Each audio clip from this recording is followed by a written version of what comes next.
Hi, this is Jordan Grossens with the Toronto Blue Jays. This is Adam Klovenstein with the Toronto Blue Jays. This is Joey Murray with the Toronto Blue Jays. I'm CJ Van Eyck with the Toronto Blue Jays. This is Will Robertson with the Toronto Blue Jays. I'm Nick Allgaier with the Toronto Blue Jays. And you're listening to the Walk-Off with Scott Belford and and Adam Adam Mack. Thank you for listening. So thrilled to be joined by a pillar in the Alberta Slo-pitch community, Scott Carefoot. Welcome to the Walk-Off, man. Thanks so much for joining us. Hey, my pleasure. Thanks for having me. That is quite the background you have there. For those of you just listening audio-wise, he's got a beautiful pic of a bunch of ball diamonds. Where is that, my man? That's William F. Leddy Park in Leduc. That's where that is Leduc. That's where you run all your tourneys, eh? Yeah. Boy, better times. It's just sunny and beautiful. It's definitely not January in that picture. No, that's for sure. All right, my man. Let's start with your relationship with the game, because you spend literally hundreds of hours organizing tournaments. Obviously, you have a deep love of baseball and slow pitch. When did it become a big part of your life? Well, I've been in the slow pitch scene, I guess, for about 15 years. You know, we started off as a player just through league, and then we got into playing tournaments. And, you know, I guess basically after playing a few that, you know, we didn't really like or whatever, we thought, you know what, let's just kind of run one the way we would like it to be. You know, what we expect when we show up at an event. And so that's where it all started. So we're going into our 13th year now as hosting events. And, you know, we started off as Amped Slow Pitch was our team name. Right. A bunch of us got together one year to go to Edson, and we had to come up with a clever name, and that was it. So Edson was the place to go, you know, 12, 13, 14 years ago. And that's where we went, and that's where the name started. And so we just continued it on from there, playing as a team. The team itself is more of a legacy team now. We'll play in the provincials and go to SPN nationals, that type of thing. But we kind of adopted the name into our events group now, and that's where it is. That's fantastic. How long have you been in Leduc for? I actually have been in Leduc since 1990.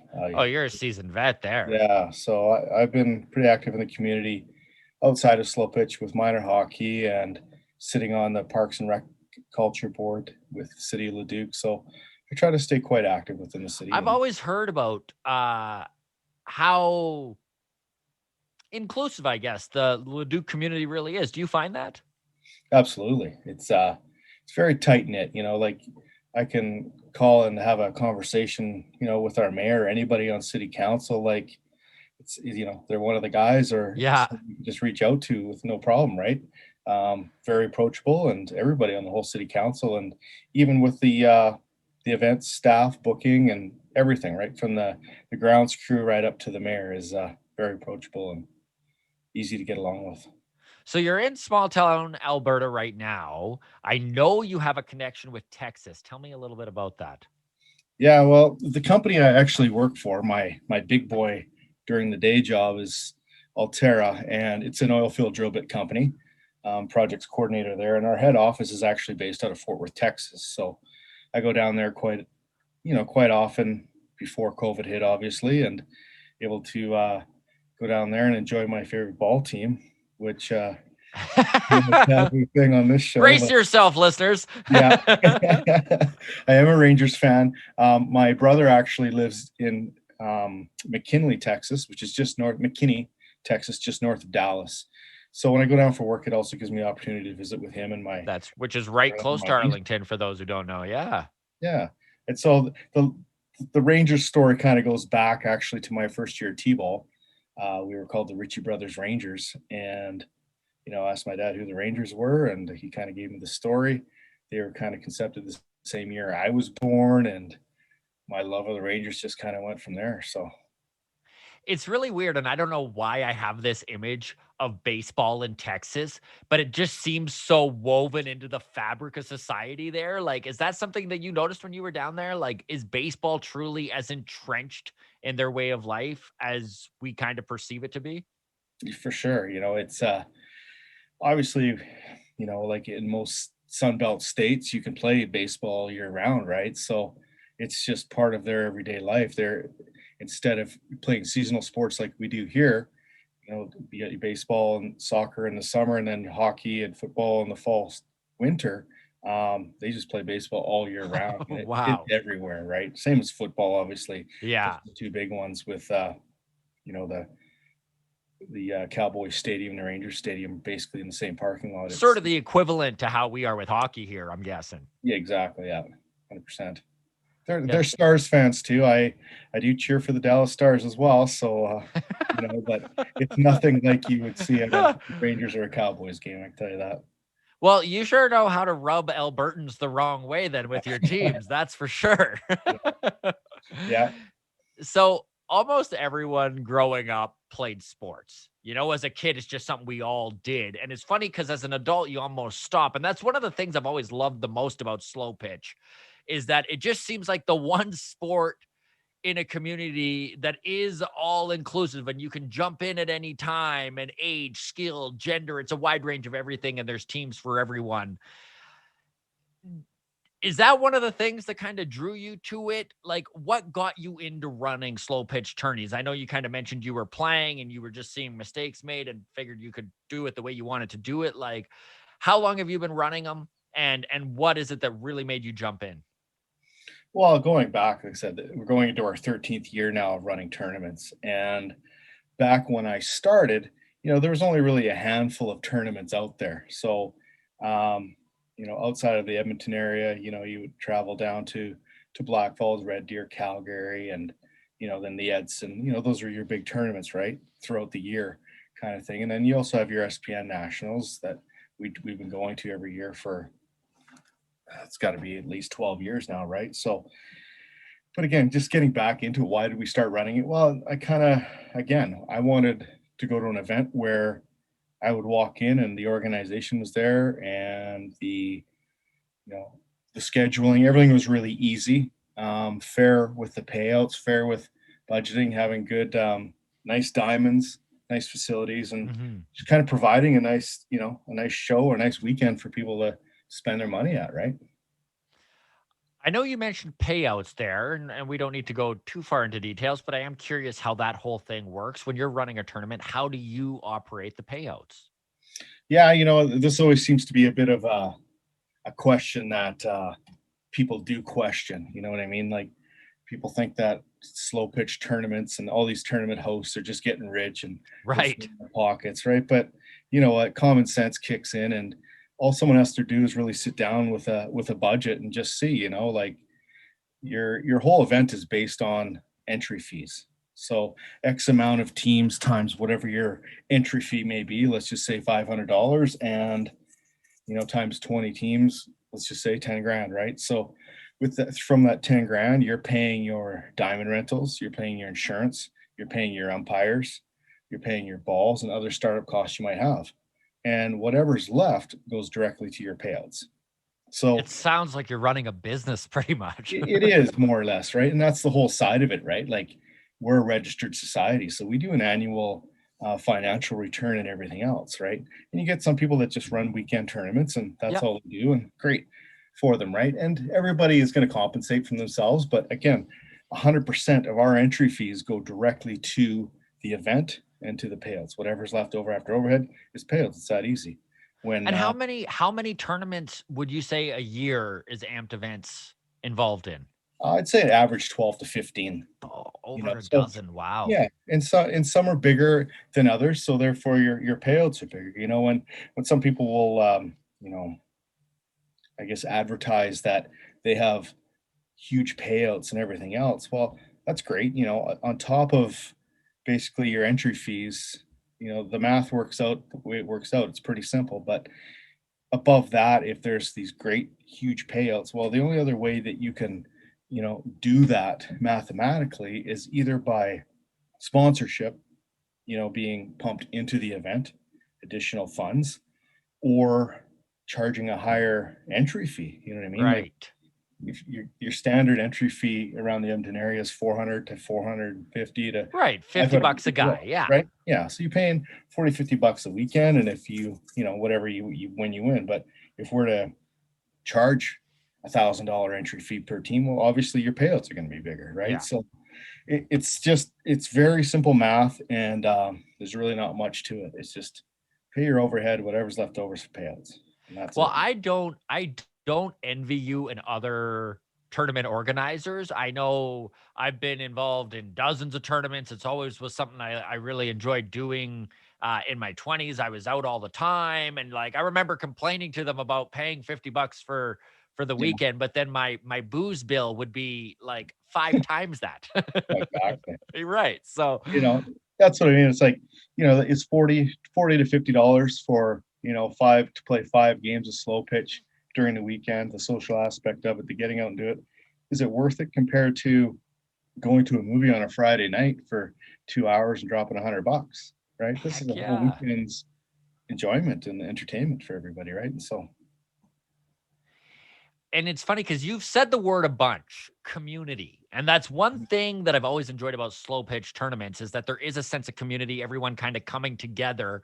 I'm curious what your view is, like your favorite part of a slow pitch tournament. Once you've kind of got all the stress out of your head of like the running it part, what is it you enjoy the most about it? Yeah, the social aspect is there. And, to be honest, my most enjoyable part is the lead up to it. I like to talk to the teams, get everything set up, get the scheduling done, show up on a Saturday morning at 4:30, 5 o'clock, as soon as the sun's up, getting everything set up and that.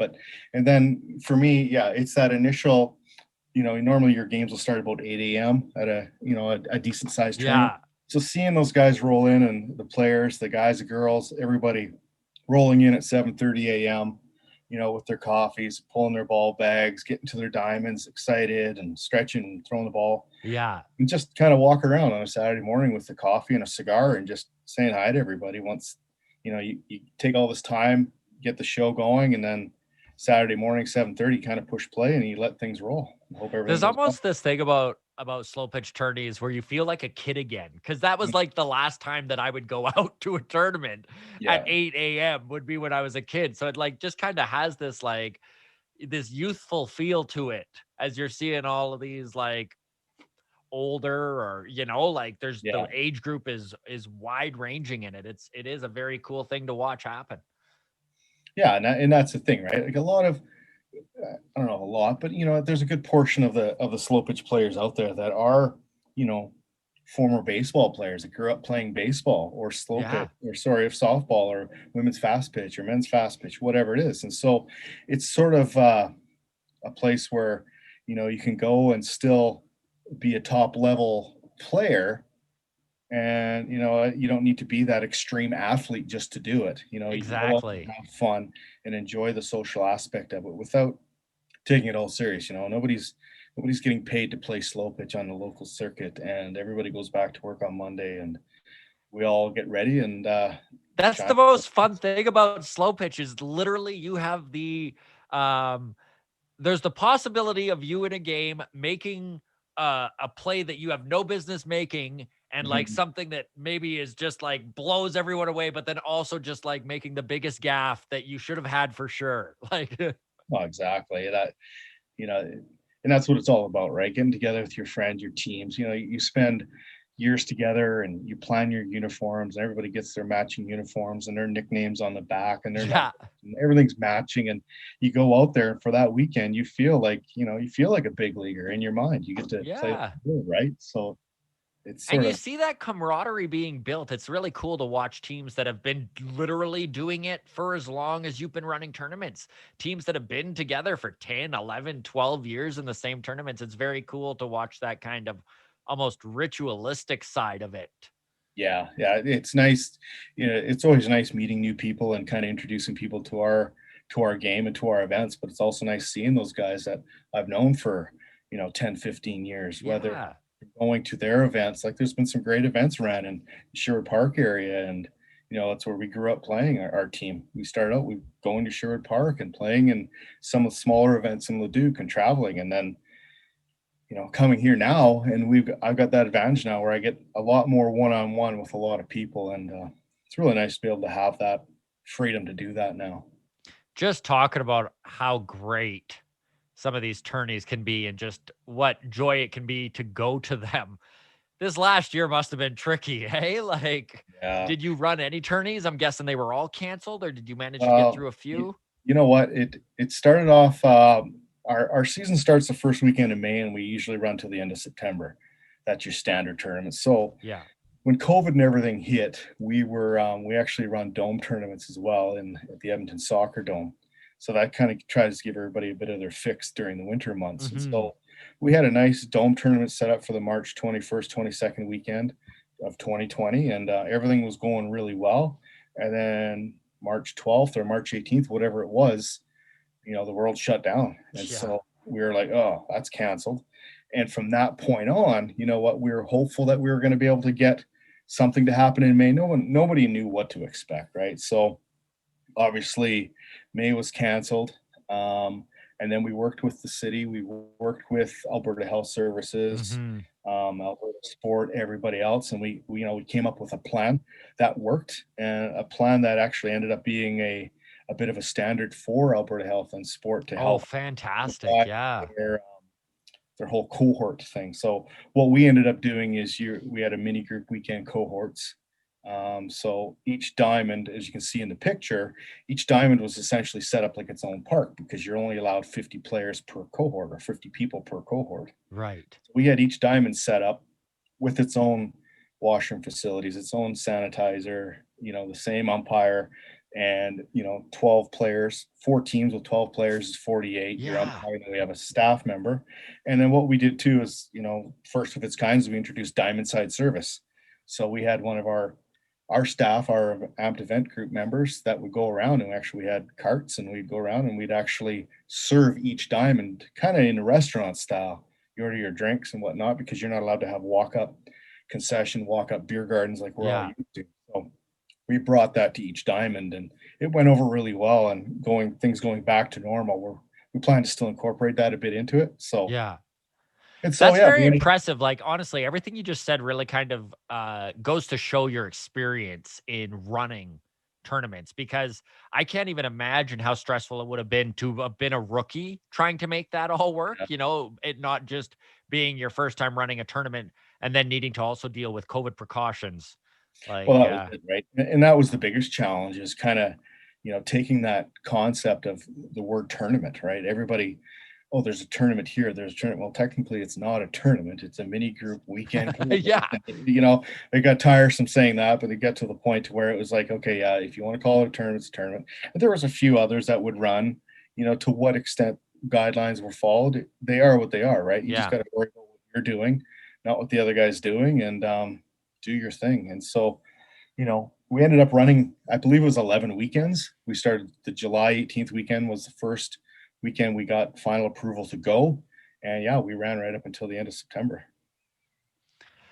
So I know, and we've talked before, so this is how I kind of know about it, but tell me a little bit about the extras, if you will, to a lot of your tournaments provide. I know you do some home run derbies. Hopefully we're even announcing a few of them in this upcoming season. You've had entertainment in the past. Tell us about some of the extras from past tournaments and what people can hope to see this year coming up. Well, again, going into this year, everything's still kind of in the unknown. Yeah. We don't know. We're still waiting. But in the past, at our larger events, we have things on site to help with the players, with the parents, because it's a kid-friendly environment as well. So we'll have bouncy houses there for the kids, or, we'll have massage therapy set up for some of the players, and, mobile concessions and apparel sales and batting cages and on-site retail. Evolution Sports comes out and sets up. And so, if you break a bat or you lose your gloves or you blow out your cleats, everything's right there for you, right? They bring the store right to the diamonds. That's amazing. Yeah.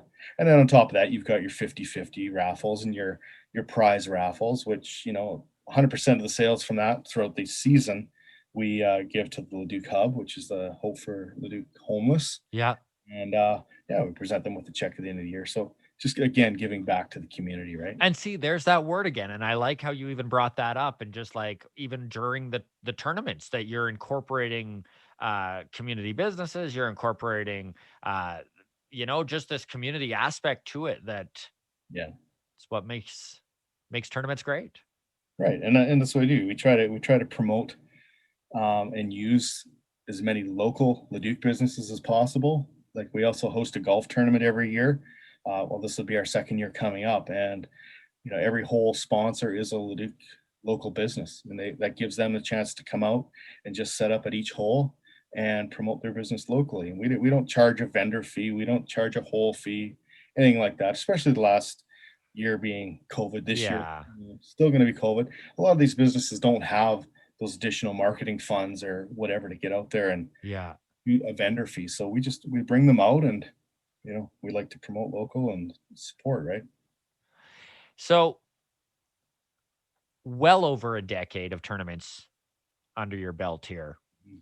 I'm curious, is there one memory or maybe a couple that stand out that were just something that was maybe outside the ordinary that happened at a tournament that just really stands out in your mind and was a special moment? I'd say there's two. Most recent being 2018 National Championships that we hosted in Leduc. That was a lot of work. That was my first national championships I got to host, and it went over really well. And we did an economic impact study with the city of Leduc, and it ranked up in one of the top events in history on file for the city. Wow, congrats. That was an accomplishment. It was a lot of work, and everybody involved, we put in a ton of hours, and it was great. From there, our first major event, we had the Fall Ball Classic every year, September long weekend. And trying to remember, but I think it was we're going into our Fall Ball Classic 12 this year, but our Fall Ball Classic 3, we had 100 teams. And so on one weekend, this wasn't a Friday and a Monday, a long weekend, we did it in 2 days. So what we ended up doing is you have 100 teams. So you have 50 teams playing at once, and then the other 50 teams are sitting waiting to play. It's just a 1-game break. Wow. And so with that, do the math, 50 teams playing at once, that's 25 diamonds. So we're using, what did we have? We had 7, 8, 9, 10, 11, 12, like 12 diamonds in Leduc. We had the 4 in Nisku. We had 4 in Devon. We had 3 in Kalmar. We had 3 in Millis. You almost need a mathematician to make this schedule work. Yeah. Wow. We had a full-size whiteboard, and we were filling that up just to make sure, to try to, you don't want to have a team playing Kalmar and then you only get that 1-game break, which is about an hour and a half. So by the time they finish that game, they got to jump in their car and they got to get to the next diamond, because we weren't keeping every team at the same diamond location all weekend, right? You could play in Kalmar, your next game would be in Leduc, and your next game would be in Nisku.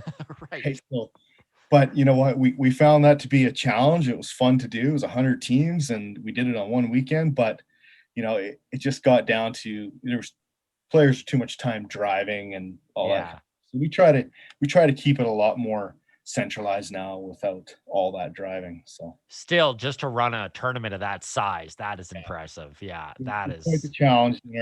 Only really our third year of doing it, and we just always wanted to go bigger. But we as soon as you're talking thousands of people, And so with that weekend alone kind of proved to us that you don't need to have a huge event to be successful, to put on a show. You know what? We can put on a great show, a great event with 24 teams. We can put on a great event with 60 teams. It doesn't matter to us, right? So it's not all about making it the biggest and the highest payouts and blah, blah, blah. It's about, putting on a good show. The teams come up, they know what to expect. They know the quality they're going to receive, and they're going to leave feeling, hey, man, we're looking forward to the next one.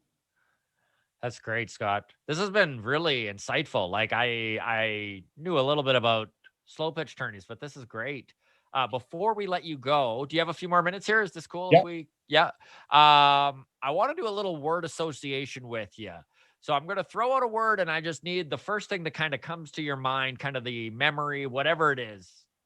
That's what we'll do here. So the first one, ball diamond. Perfectly groomed. I love it. Yeah, I love it. I like a nice groomed diamond, and that's one of the benefits of playing Leduc. You know what?